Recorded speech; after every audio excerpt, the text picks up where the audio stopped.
Hey guys, I want to go through the box programming for Friday to help you guys. Obviously the whole point is to help you if you've got equipment. If you don't have equipment, we want to give you that same stimulus that you would get in the box if you would in the programming at the box. So I'll get stuck into today. So the main focus today is strict gymnastic strength. So a lot of hanging. Obviously we don't have something to hang from. We might have to use some weights, some other things to kind of get that similar sort of stimulus that we're after. So first piece is going to be 5 rounds. If you can't get through the time, you can adjust the time, make it shorter, or you can rest in the work period. Okay? So what it's going to be is 30 seconds on, 30 seconds off. We're going to go 5 rounds. So what you're going to be doing is holding at the top of a ring dip or a ring push-ups, a little bit easier. Rest 30 seconds and you're holding at the top of a chin-up or a ring row as being a bit easier as well. And then you just repeat 5 times through. If you're at home, pseudo plamche lean is the one movement at the top. So you're going through, pseudo plamche lean, shift your weight as far forward as you can, pressing through the fingers to make it a challenge. Okay, other movement, just holding at the top of a bent over row. You could use an object, a dumbbell, weights. I already love the band, so if you do have a band, challenge yourself by getting as much tension on that band as possible. You know the drill, you're just going to be bending over, holding through, nice and tall for 30 seconds. Okay, each of those movements, 30 on, 30 off. Second piece, a bit more dynamic. Really focusing if you've got a bar on that gymnastics kipping.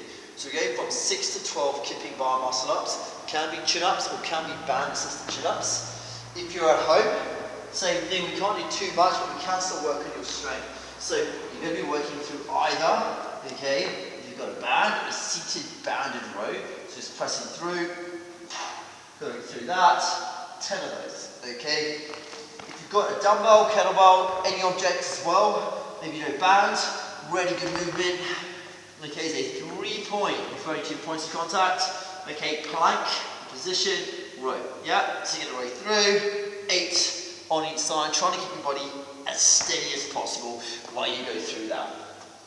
Next piece, we're going into more isometrics again, so we're back on the 5 rounds of 30 seconds on, 30 seconds off. We've either got a ring dip at the bottom or bottom of a ring push-up, just keeping those rings nice and close. If you're at home, it's going to be the bottom of your push-up. Now, to make this more challenging, if you can do it quite easily, same thing, like the plamche, lean further forwards, okay, for 30 seconds, can be really tough if you can get that weight forward.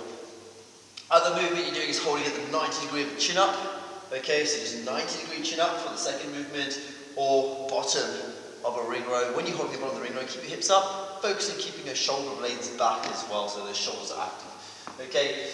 If you don't have the bar to hang from, you can do a 90 degree holding, okay, bicep curl. So go through, in that position, okay, holding, oh, it's quite hard.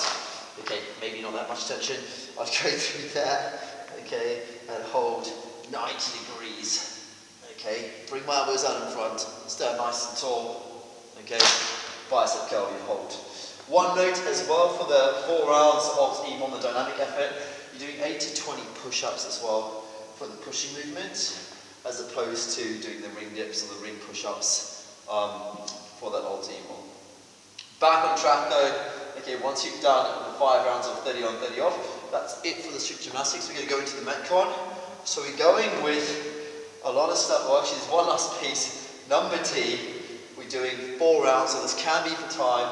We're doing toes to bar, handstand push-ups. Okay, the toes to bar kipping, handstand push-ups can be kipping as well.